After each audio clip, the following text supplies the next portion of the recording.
एक खोटं बोलू बाई, दोन खोटं बोलू, दोन खोटं बोलू बाई, तीन खोटं बोलू. बारा चौकी वाडा, दारात गाडी घोडा, घोड्याला खायला पुरण पोळी, बाई रुपेरी थोडा. आडबाई आडोनी आडाचं पाणी काढोनी, कळशी भरते सोन्याची सून थोरा मोठ्याची. असं सासर नको ग बाई, नाव नुसतं मोठं, नाव नुसतं मोठं, ज्याचं लक्षण भारी खोट.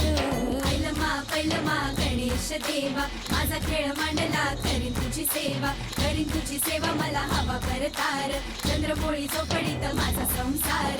तीन दगडांची चूल फुंकले निखारे, मुठभर जोंधळात सुख माझे सारे. नांदा सौख्य भरे, नांदा सौख्य भरे, नांदा सौख्य भरे, नांदा सौख्य भरे.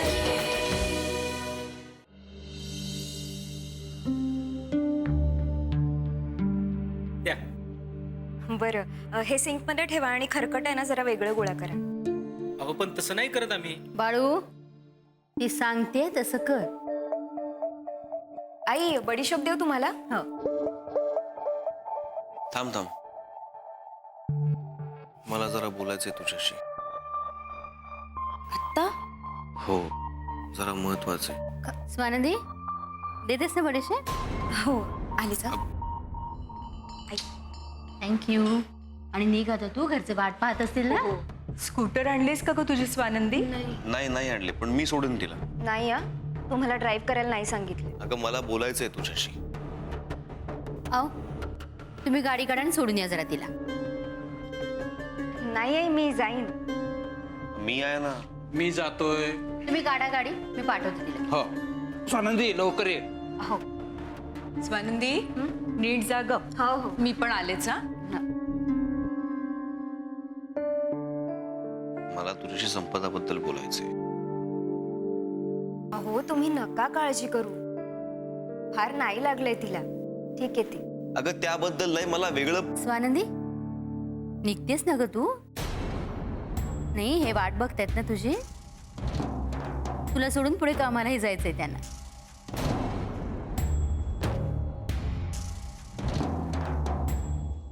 इंद्रनील, जाऊ दे तिला, घरचे वाट पाहतात तिची. आई, मी जाईन एकटी, बाबांना उगाच त्रास. अगं त्रास कसला, तुला सोडतील आणि जातील ते. आई, अगं मला खूप महत्वाचं बोलायचंय हिच्याशी. तुला हवं तेव्हा तिच्याशी बोलता येईल, पण आता घरी जाऊ दे तिला. घरचे सगळे वाट बघत असतील. तुझं झालं ना सगळं आवरून?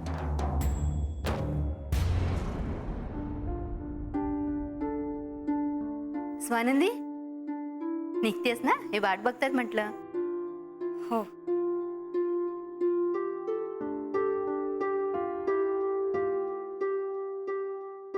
काळजी घ्या. बाय. बाय. इंद्रनील, तुला आता काय बोलायचं हे माहितीये मला, पण मी तुला ते बोलू नाही देणार. माझा हुकुमाचा ऐका येतो. जेव्हा मला वाटेल तेव्हा मी हे हुकुमाचं पान बाहेर काढेन. मला वाटेल तेव्हा मी याचा उपयोग करेन जिंकण्यासाठी.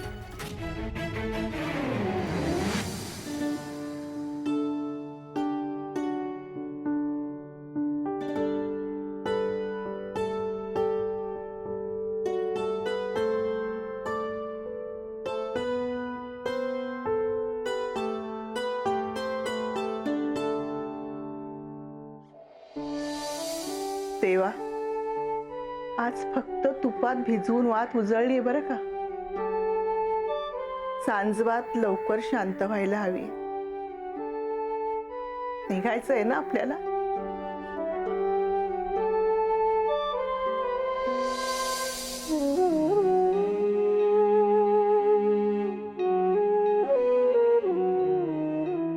तिथे सुद्धा अगदी छान जागा आहे बरं का तुमच्यासाठी.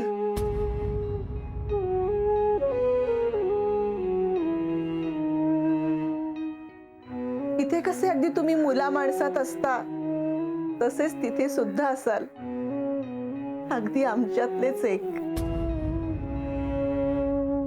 खाता जेवताना, हसता खेळताना, आनंद साजरा करताना सतत तुमची आठवण व्हायला हवी.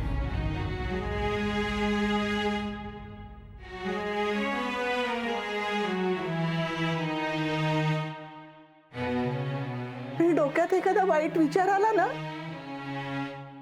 तर तुमचा धाक सुद्धा असायला हवाय. यासाठी तुम्ही सतत डोळ्यासमोर असायला हवेत.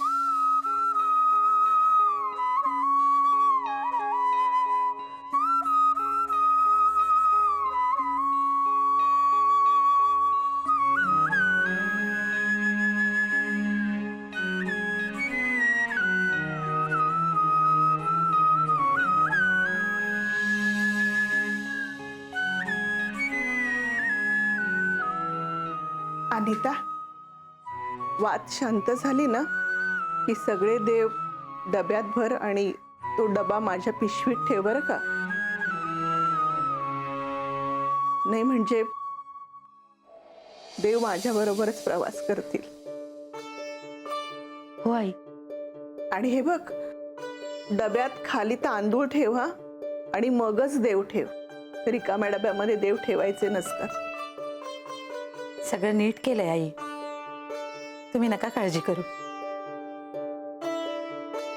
नाही ग, काळजी नाही करत आहे मी, पण तिथे गेल्यानंतर सगळं देवाचं सामान एकत्र असलं की मग शोधाशोध करायला नको ना.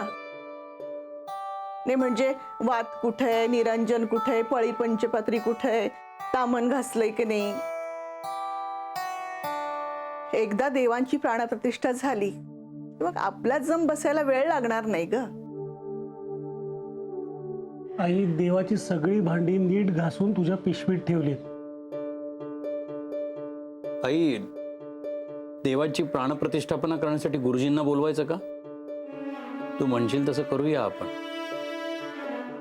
अरे नाही रे, घरचेच देव आहेत ते. थोड्याशा तांदळावर अगदी मनोभावे पुजले ना की प्राणप्रतिष्ठा झाली.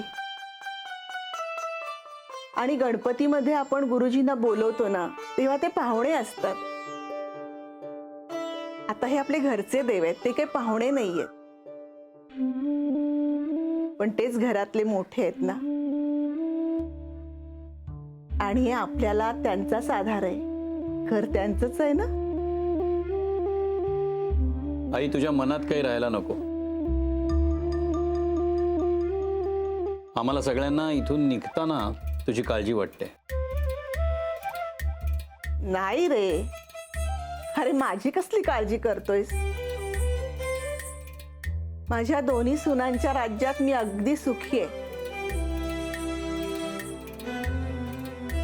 आणि तिथे गेल्यावर सुद्धा आपण एकत्रच राहणार आहोत ना सगळे मिळून. मग कसली काळजी करायची आहे. आता पटापटा आटपा बघू सगळ्यांनी, वेळेवर पोचायला हवंय ना.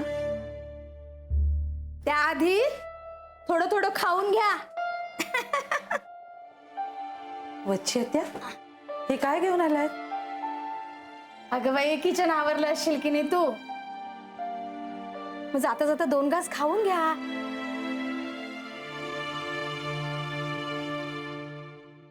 वच्छी आत्या, किती विचार करता आमचा, उगाच तुम्हाला त्रास.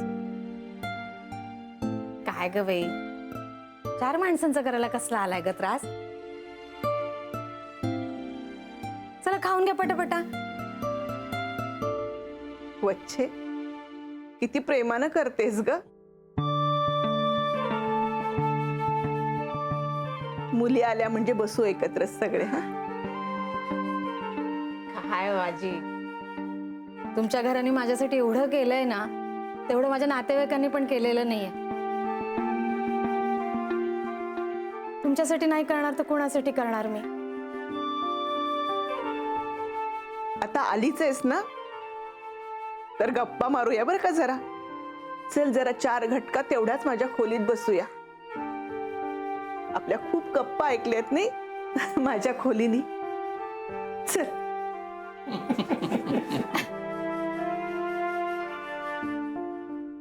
चल.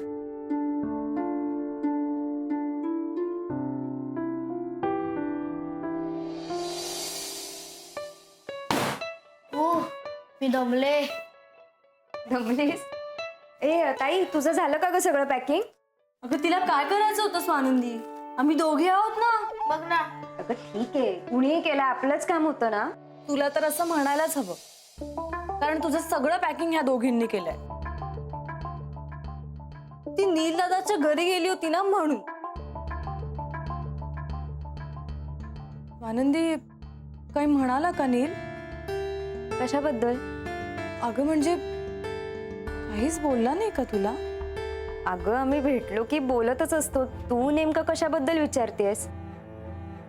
नाही ग, असंच ऍक्सिडेंट बद्दल. म्हणजे अगं हो, त्यांना खूप काळजी वाटत होती तुझी.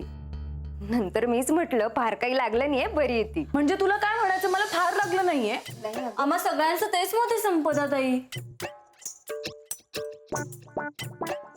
तू उगाच इश्यू करतेस, तुला काही लागलेलं नाहीये. तू फार बोलतेस हा सायली, मला चिडायला लावू नकोस. चिडेन मी.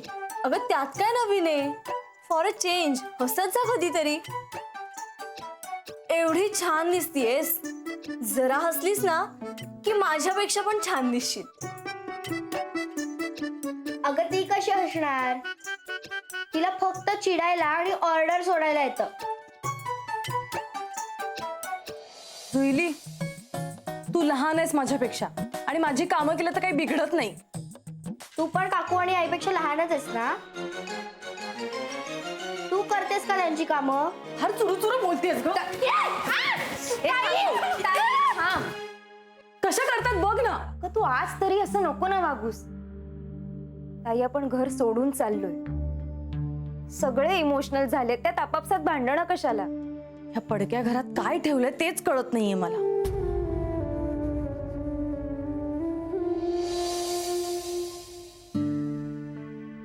कसं रिकामं दिसतंय बघ घर.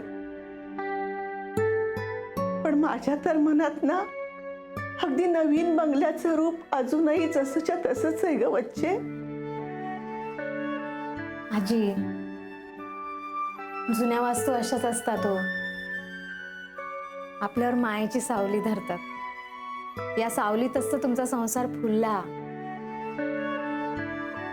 सोन्यासारखी 2 मुलं झाली, त्यांची लग्न झाली, नातवंड झाली. आता 2 वर्षात पणजी पण व्हाल. तुला खरं सांगू का बच्चे, माझ्या दोन्ही सुनाना अगदी सोन्यासारख्या आहेत बघ.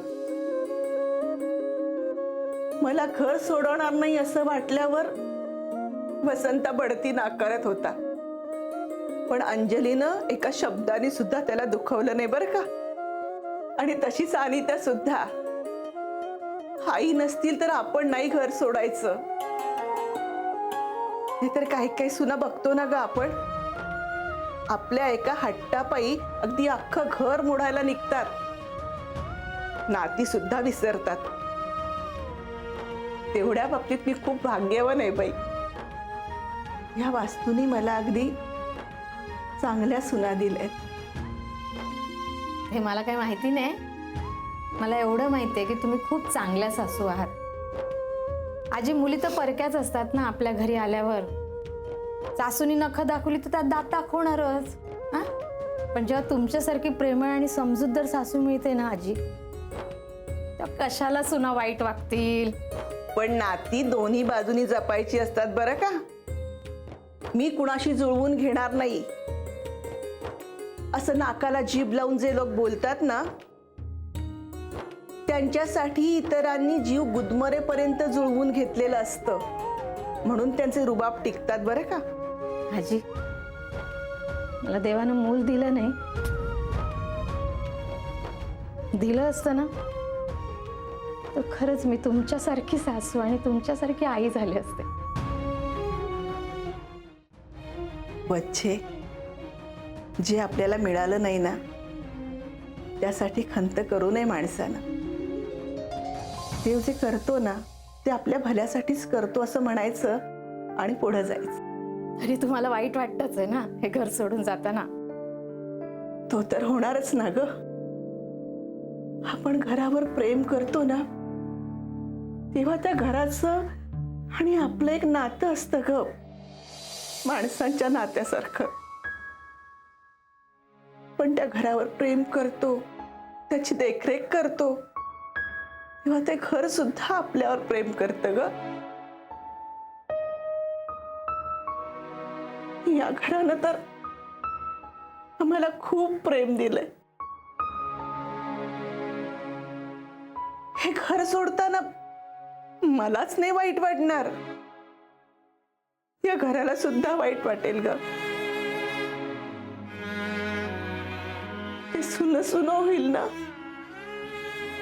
माझं काय, मी जिथं जाईन तिथं मुलाबाळांच्या बरोबर त्यांच्या संसारात रुजेन ग. ते छान बोलता हो आजी, तुमच्याकडून खूप शिकायला मिळतं. हे डोळ्यातलं पाणी बघ ना ग, आवरतच नाहीये. उगाच मुलांना नको बाई दिसायला, नाहीतर सगळा भरलेला ट्रक ना इथंच रिकामा करतील आणि पुन्हा सगळं घर लावतील. चल आता बाहेर जाऊया, जरा बाहेर जाऊन मुलांना हसूया. या वास्तूतून रडत रडत बाहेर नाही जायचं, हसतच जायचं. आता कसं बोललात, चला. झालं?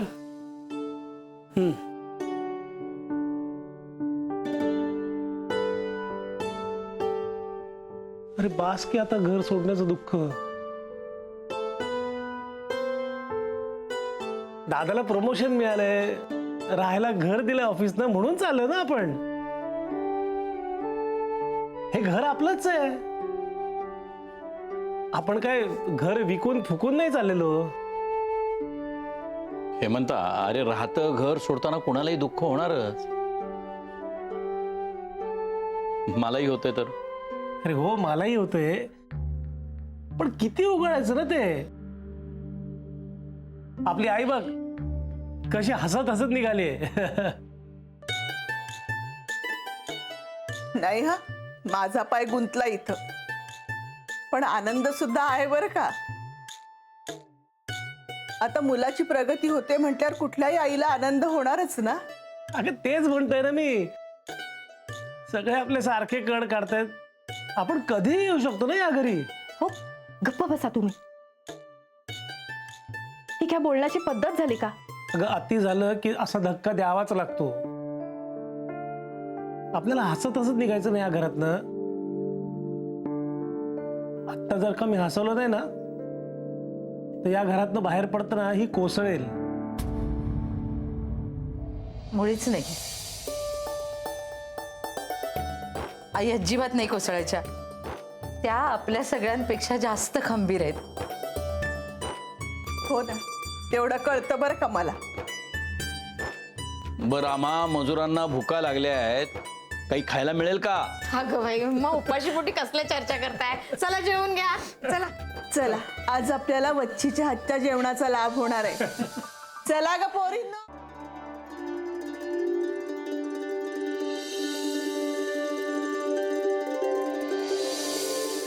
कसं झालंय जेवण बघा बाई, जमलंय का मला. ज्या सुगरणींना खात्री असते ना की सगळं काही छान जमलंय, त्या असा डायलॉग मारतात. आणि ज्यांना अजिबात स्वयंपाक येत नाही त्या मात्र वाढायला घेतात लगेचच.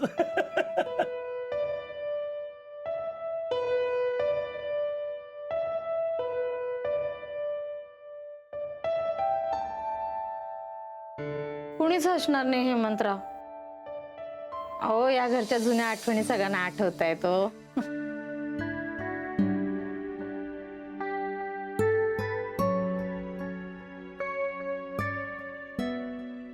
पण खरंच हो, इथल्या आठवणी खूप गोड आहेत.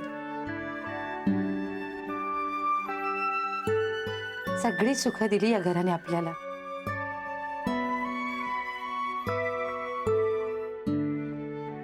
खरंच वहिनी, मी या घरात आले ना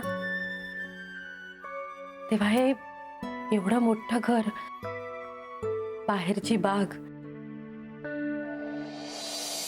घरातली सगळी माणसं भरपूर शिकलेली, वहिनी तर नोकरी करणाऱ्या. हे सगळं बघून दडपून गेले होते.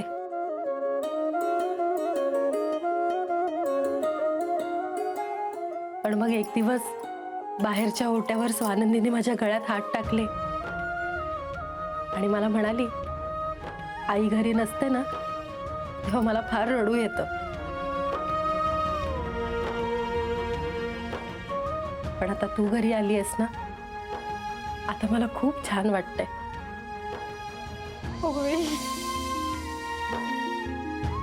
तू होशील का माझी छोटी आई?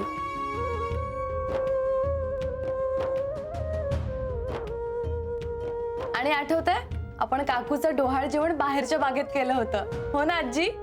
हो तर, ह्या जुईलीच्या वेळचं ना. आणि ताईने ना मला इथे शाळेतल्या कार्यक्रमासाठी ना श्रीकृष्ण बनवलं होतं. आणि ना मी पहिलं बक्षीस घेऊन घरी आले आणि ना घरात येताना घसरून पडले. अगो बाई.